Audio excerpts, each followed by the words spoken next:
तो ये तमाम बातें हैं, लेकिन लगातार यहाँ पे इन्वेस्टिगेशन चल रहा है। आज भी यूपी सरकार के जो मंत्री हैं धर्मवीर प्रजापति, वो घायलों से मिले, आपसे थोड़ी देर बाद घटनास्थल पे आएंगे। लेकिन समीर, कुछ स्थानीय लोग इस वक्त हमारे साथ हैं जो उस वक्त भी यहाँ मौजूद थे, जल्दी से उनसे बात कर लेते हैं। ये बताइए कि आपने क्या देखा था उस वक्त, कैसे भगदड़ मची? भगदड़ मची थी सर, जब बाबा यहाँ से प्रवचन दे के यहाँ से निकल रहे थे, तो उनकी जो अनुयायी है ना, तो बाबा के जैसे बाबा जहाँ से निकल के जा रहे थे, वहाँ पर जो मिट्टी है या फूल है, उनको उठा करके आस्था है उनकी इस तरह की कि अपने माथे से लगाने की या अपने घर ले जाने की, जिससे उनके पास जो परेशानी है, दुख है, वो खत्म हो जाए।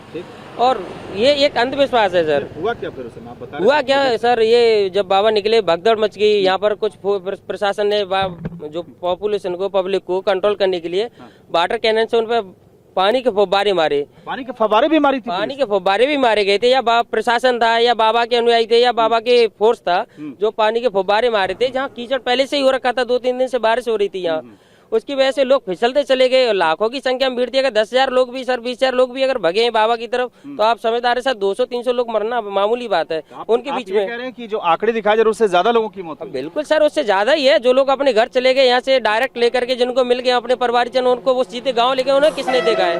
वहाँ तक कौन पहुँचा? उनकी पहुँच में कहाँ है वो लोग? अच्छा, दूसरी बात आप करें, जब इतनी भीड़ थी, क्या आसपास के इलाके के लोग थे या यूपी के अलावा अलग अलग राज्यों से भी थे? क्या जानकारी आप बता रहे थे, आप मौजूद थे यहाँ? सर यहाँ बहुत सारे स्टेट से, पंजाब से, हरियाणा से, राजस्थान से, मध्य प्रदेश से, आप ये कह सकते हैं पूरे देश से यहाँ लोग आए हुए थे। आप कह रहे हैं कि देश के कई राज्यों के लोग जो उनको मानने वाले अनुयायी, वो यहाँ पे सत्संग में आए हुए थे? जी जी सर, बिल्कुल। वो उनके काफी राज्यों के मानने वाले अनुयायी सब यहीं आए हुए थे और बाबा के सत्संग सुना। और उसके बाद में ये हमें मिली थी 80,000 लोगों की परमिशन में 2.5 लाख लोग यहाँ पर एकजुट हुए थे, और जिसके बाद जिस तरीके से भगदड़ हुई उसको लेकर वहां मौजूद लोगों ने तमाम बातें बताई। लेकिन इस बीच देखिए, बाबा पर TV9 भारतवर्ष का लगातार खुलासों का सिलसिला जारी। इस बीच एक और बड़ा खुलासा आपके सामने जानकारी मिल रही है। 1:40 पर हाथरस में हादसे वाली जगह से ये बाबा निकल गया। 2:48 पर आयोजक देव प्रकाश ने बाबा को फोन किया। जानकारी के मुताबिक बाबा को हादसे की जानकारी दी गई, एक एक डिटेल बताई गई।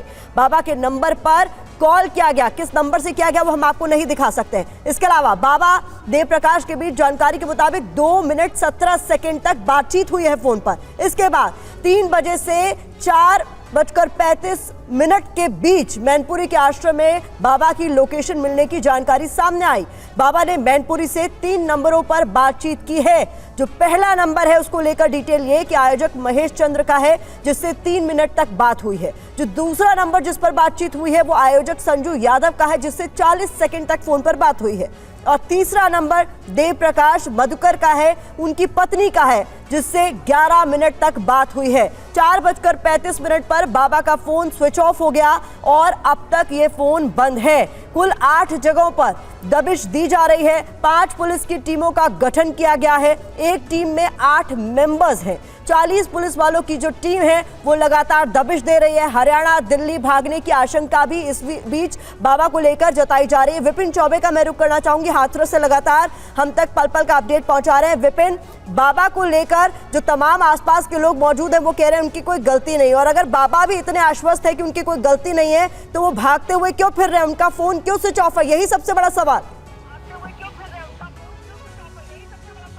जी बिल्कुल, बुनियादी सवाल प्रतिभा यही है कि अगर बाबा निर्दोष थे, जो तथाकथित खुद को भोले बाबा घोषित कर चुके हैं, अगर उनको अपने अनुयायियों की इतनी परवाह थी तो 28 घंटे तक वो गायब क्यों रहे? 28 घंटे में पहली बार कल देर शाम अपने वकील के माध्यम से 4 लाइन का उनका स्टेटमेंट आता, और अभी भी कायदे से अगर वो निर्दोष थे तो उनको अस्पतालों में जाना चाहिए था, घटनास्थल का मुआयना करना चाहिए था, अपने अनुयायियों को, लोगों को मदद करने के लिए कहना चाहिए था। लेकिन इस तरह का कोई भी कृत्य पिछले 24 से 36 घंटों में उनके द्वारा नहीं देखा गया है। और आप भी जानते हैं कि परसों 2 बजे की घटना है, और परसों से लेकर कल शाम लगभग 7:30 बजे 4 लाइन का स्टेटमेंट आता है, और उसके बाद से फिर से वो गायब है। ये दर्शाता है कि वो, उनको बिल्कुल भी परवाह नहीं है अपने अनुयायियों की, अपने भक्तों की, जो आपके फॉलोअर्स हैं उनकी। और इतना सब कुछ होने के बावजूद आप अब तक सामने नहीं आए हैं। आप कहां हैं? आपका मोबाइल फोन स्विच ऑफ है। आप क्यों पुलिस के सामने पेश नहीं हो रहे हैं? और आप अपना बयान, एक वीडियो स्टेटमेंट एटलीस्ट कम से कम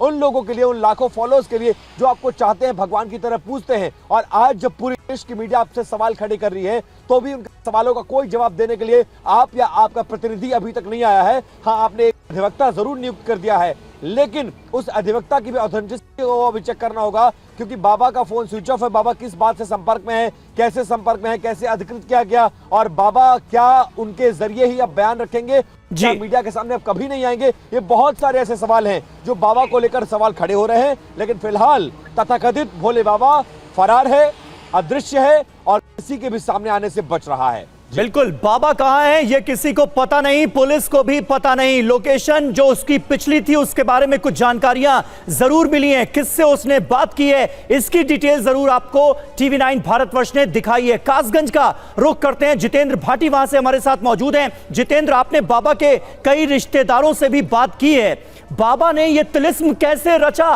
कि लाखों लोग उसके भक्त हो गए, यहां तक कि उसे परमात्मा मानने लगे, ईश्वर का दर्जा दे दिया? क्या जानकारी मिल पाई है अब तक?